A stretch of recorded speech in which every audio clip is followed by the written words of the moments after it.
Mari kita simak berikutnya kepada Dr. Pombol, waktu dan tempat kami berikan. Assalamualaikum warahmatullahi wabarakatuh. Alhamdulillah wa syukurillah, la haula wa la quwwata illa billah. Para lansia dimanapun Anda berada yang saya sayangi, yang saya hormati, para penyayang lansia, para pemerhati lansia dimanapun Anda berada. Oh ya, juga para calon jemaah haji atau calon-calon petugas haji di waktu yang datang yang saya hormati, yang saya sayangi. Alhamdulillah pada kesempatan kita bertemu lagi pada PED pada pertemuan yang ke-98, dan pada kesempatan ini akan saya angkat tema yang sangat menarik, yaitu bagaimana agar kita di waktu pada masa-masa haji ini kita bisa SMS ya, selamat sehat, mabrur, dan senang. Nah, para penyayang lansia, pemerhati lansia, dan para lansia yang akan berhaji di waktu yang akan datang, atau para lansia ya, kita akan kupas sedikit tentang pada fase yang keempat, yaitu fase saat mabit di Musdalifah dan di Mina. Ya, jadi ibadah haji itu ibadah yang sangat khusus, sangat istimewa. Mengapa? Karena tempatnya pun hanya di Mekah. Yang kedua, waktunya pun khusus pada bulan-bulan Dzulhijjah. Jadi pada waktu itu orang akan berbondong-bondong menuju Arafah. Haji adalah Arafah. Setelah orang wukuf Arafah yang merupakan rukun haji, kemudian melaksanakan wajib dan rukun haji yang lain. Apa saja itu? Yaitu dari Arafah, kemudian bergerak, seluruh jemaah haji bergerak ke Musdalifah.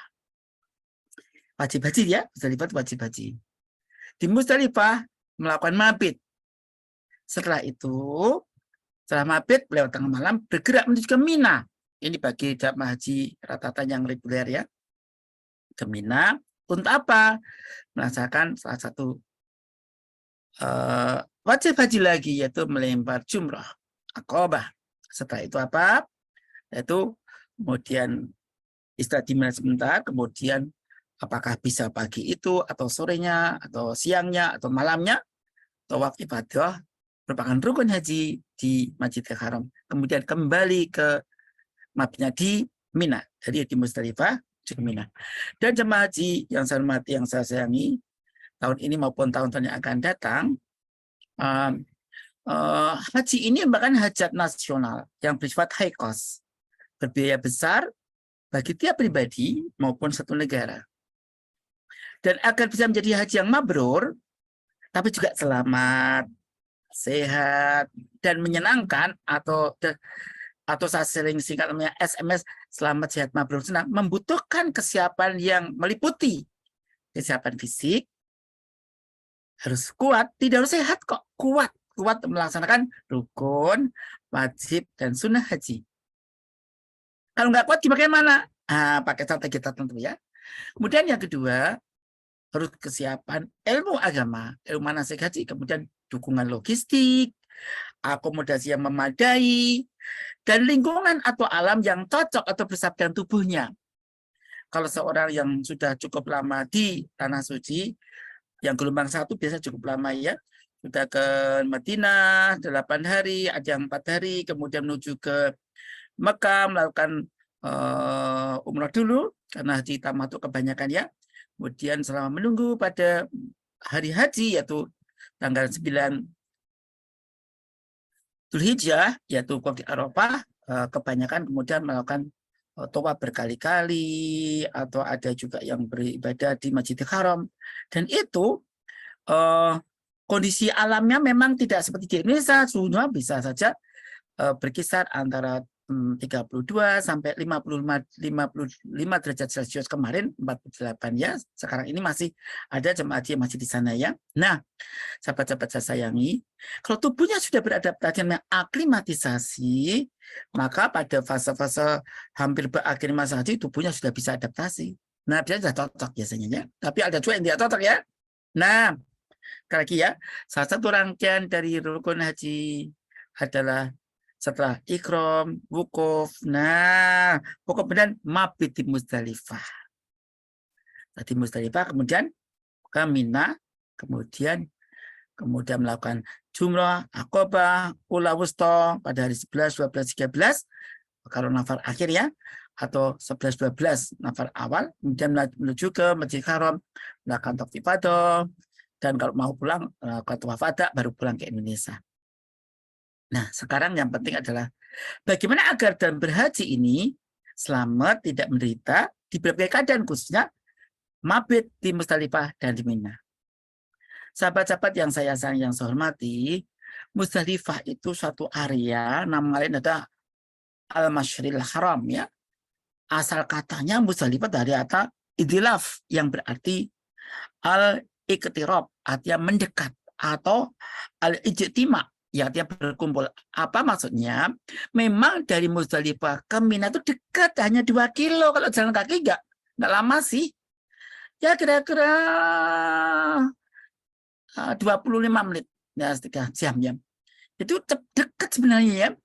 Waktu saya di yang pertama kan 2001, saya dulu juga kok jalan macet, kami turun dari pembimbing dan turun saja kita jalan kaki dekat kok. Ya benar memang dekat, hanya 25 menit ya sampai di Mina, karena pembimbingnya orang yang sangat ya, ustadznya sangat berpengalaman dan tahu jalurnya dengan cepat. Kemudian nyantai enak gitu ya, cuma setengah jam, nggak sampai 1 jam sudah sampai di Mina. Nah, melakukan apa? Melempar jumroh ya gitu ya. Nah, Musdalifahnya mabit itu artinya apa? Yang itu artinya bermalam. Nah, bermalam sampai berapa lama? Yang jelas waktunya di Musdalifah setelah maghrib sampai lewat tengah malam, kemudian bisa meninggalkan di Musdalifah. Nah, jadi ini bermalamnya itu ya kan setelah maghrib sampai tengah malam. Dulu Nabi Muhammad sampai setelah subuh ya baru bergerak ke Mina.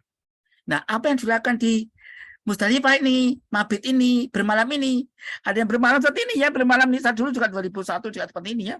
Pakai tikar plastiknya dilipat, bantalnya dari tikar itu ada balonnya di itu menjadi bantalnya ya. Dan ini tidak boleh kepalanya ketutupan oleh kain, kalau ketutupan kena dam namanya ya. Nah, ini. Jadi kontemplasi, ada yang juga yang diskusi karena tengah malam akan bergerak ya.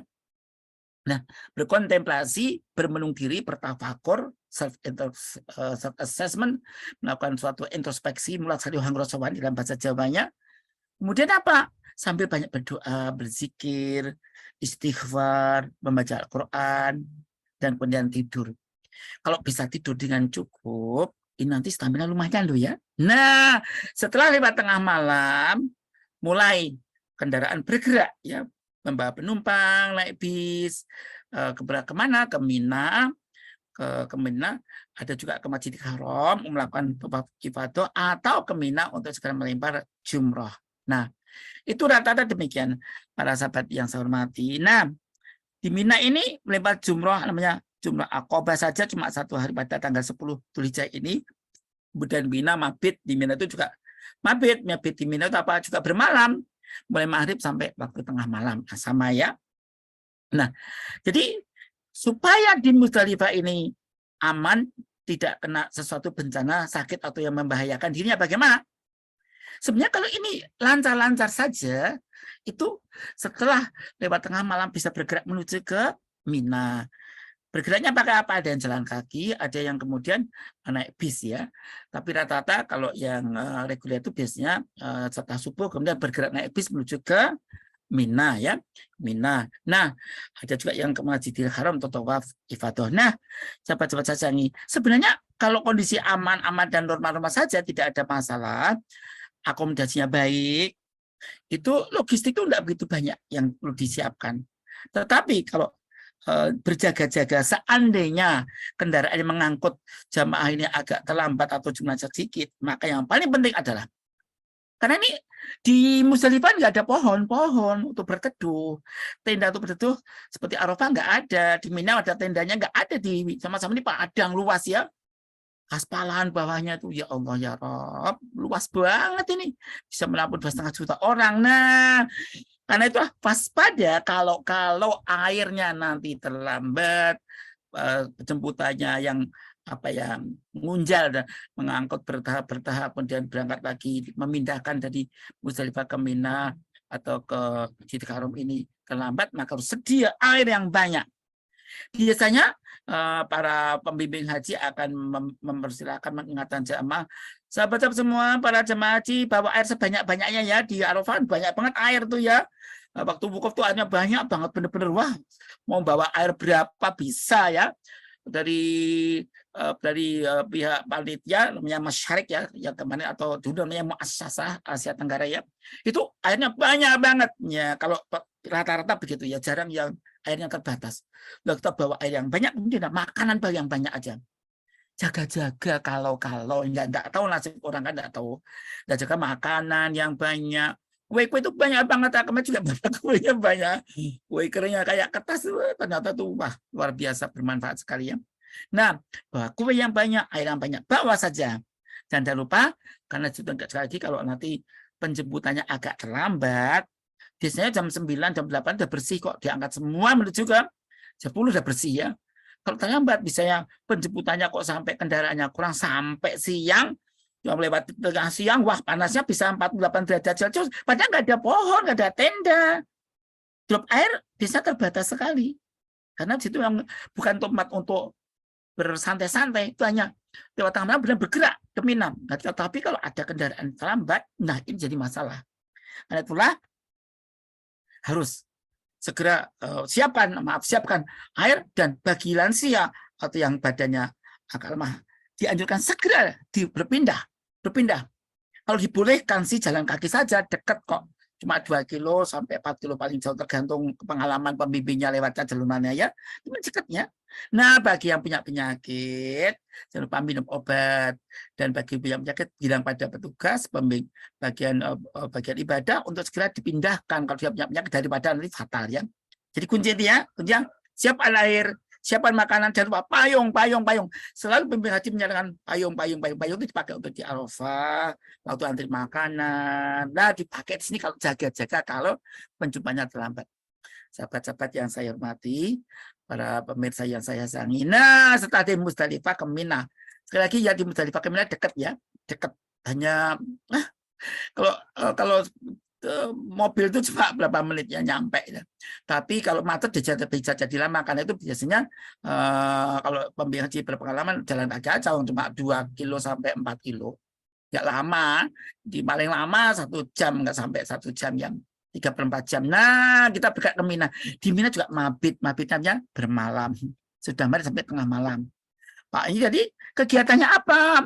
Di situ bermalam melempar jumroh dulu. Nah ini ya, ini tenda-tenda ya di Mina ya, seperti ini. Kalau di Musdalifah nggak ada tendanya, memang pada kalau malam seperti ini. Tapi kalau siang bisa panas banget nih, bisa 48 derajat Celcius. Di Mina juga kalau siang bisa 48 derajat Celcius, dulu sampai 52 derajat ya. Nah, bisa panas banget lah. Kegiatan lempar jumroh ini, lempar jumroh ya, lempar jumroh. Jumroh tuh tubuhnya udah besar banget, lebar banget, semua juga pokoknya nggak usah buru-buru, pasti sampai, cuma bisa ya. Dan melempar jumroh ini pada hari tanggal 10 tuh jumroh Aqobah saja, kemudian berdoa kembali ke tendanya. Pada hari 11, esokannya 11 Dzulhijjah, lempar jumroh ula, wusta, Aqobah. Nah, berdoa lagi setelah ula berdoa, setelah wusta, Aqobah berdoa, kemudian setelah Aqobah nggak berdoa terus kembali. Begitu juga pada hari ke-12 kalau nafar awal, kemudian pulang menuju ke maktabnya di Mekah ya, untuk laksanakan jumrah tawaf ifadah.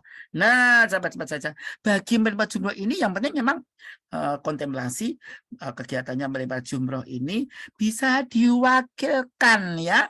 Jadi si Mbah ini Mbah Kong ya, Mbah Kong namanya, Mbah Kong Marlani 99 tahun, Mbah Kong Haji Rustanto ini 82, 83 ya. Ini juga titipkan, mana Mbah? Titipkan ke saya lemparkan ya. Mereka lemparkan saja, dan itu nggak kena dam, jadi nggak masalah. Jadi sebenarnya, karena sahabat-sahabat ya, kondisi di Mina ini padang luas, padang pasir, gunung-gunung, dan situ nggak ada pohon-pohon. Dan panasnya bisa 38 sampai 48 sampai 52 derajat Celcius. Ini panas banget. Nah, untungnya kerajaan Arab sudah memasang beberapa titik-titik yang tempat orang berkumpul banyak, itu titik cepat Jamal itu tiang-tiang dan penyemprotan air sehingga tidak terasa panas ya. Nah, sahabat-sahabat saya sayangi, jadi itu kadang-kadang ada badai debu, badai pasir. Kemarin pada waktu di Mina kita juga ada badai pasir, terutama di daerah yang reguler sampai besar juga. Tapi untungnya tendanya nggak banyak yang tidak terangkat ya, tenda dakwat sekali. Tapi pas debunya juga bertebar kemana-mana. Di daerah yang Jabgan Haji Plus juga kena, tapi ringan sekali ya. Nah, kalau siang panas, kalau malam cukup dingin gitu ya. Dan masjidnya sedikit ya, jadi masjidnya Masjid Qais ya, dekatnya Lembah Jumrah ya, dekat Jamarat namanya ya. Nah, sahabat-sahabat saya sayangi. Nah, di sini apa yang perlu dilakukan? Karena kegiatannya melempar jumroh, kemudian menunggu lempar jumroh, apakah pagi, siang, malam, itu ada jadwalnya ya. Kalau hari pertama memang lempar jumroh akobah pertama ba'da duha yang paling bagus, tapi setelah itu tanggal 11, 12, 13 bisa ba'da duhur, dan itu bisa diatur jadwalnya sesuai peraturan pemerintah supaya tidak terjadi tabrakan atau terinjak-injak. Nah, sekali lagi tidak ada masalah bagi yang lansia yang nggak bisa karena sakit jantung, hipertensi, ya titipkan saja, nggak masalah. Penyakit paru-paru, PPOK, bronkitis, asma, titip saja. Yang Bapak Ibu tipan kami nggak ada bayaran loh, lempar jumroh Kak ya.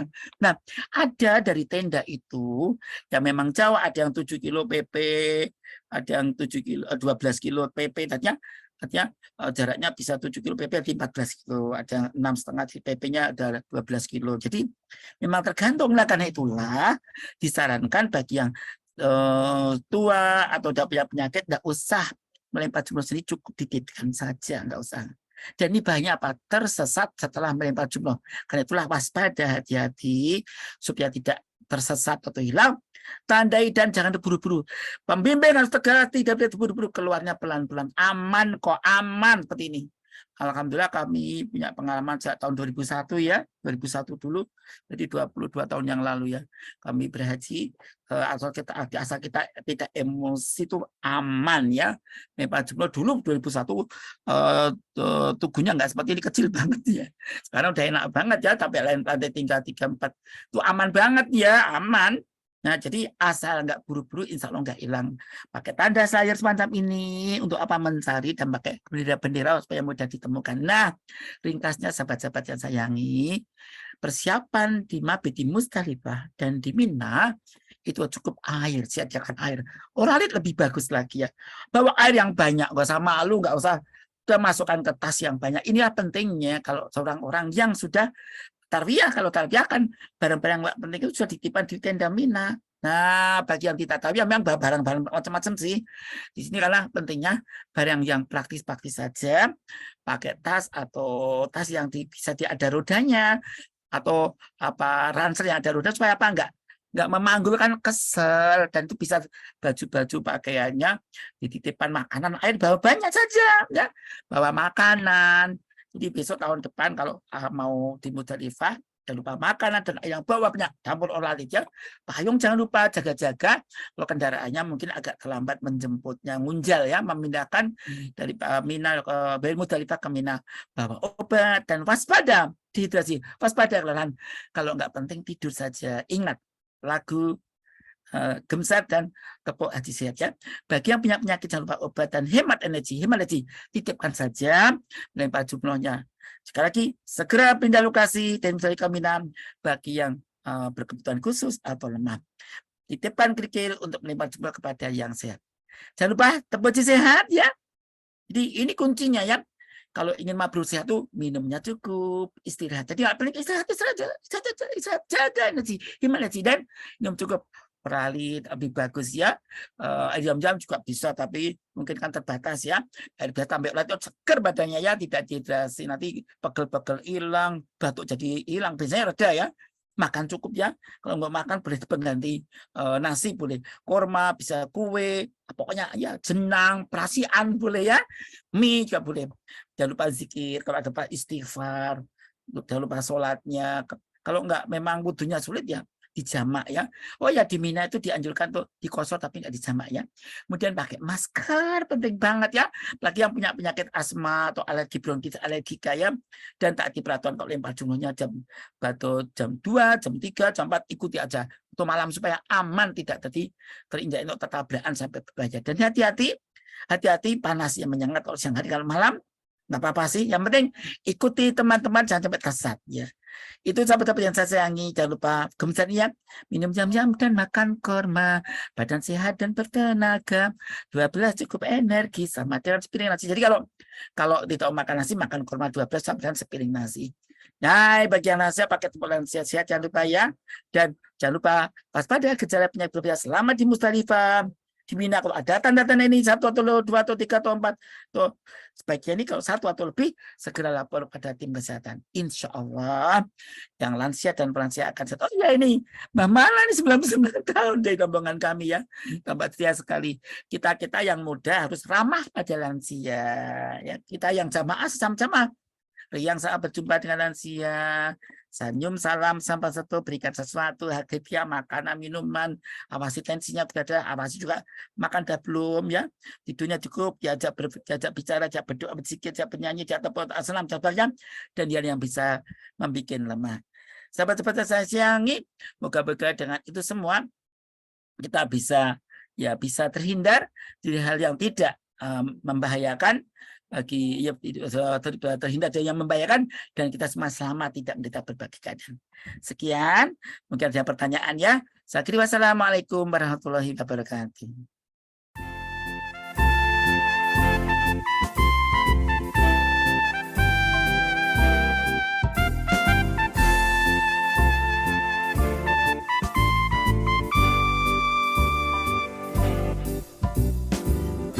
Bergemi grup ahli geriatri energik berkolaborasi, riset dan mendidik nakes ahli geriatri yang ahli lansia saat ini. Energik, sinergikan potensi, menempa diri, aktif melayani, ilmiah dan saling menghargai, lansia berkualitas tujuan misi kami. Oh Tuhan, ridhoilah kami, kuku eratkan perhimpunan ini, berguna sepanjang hayat kami, bahagia di dunia dan akhirat nanti. Bahagia di dunia dan akhirat nanti. Bergemi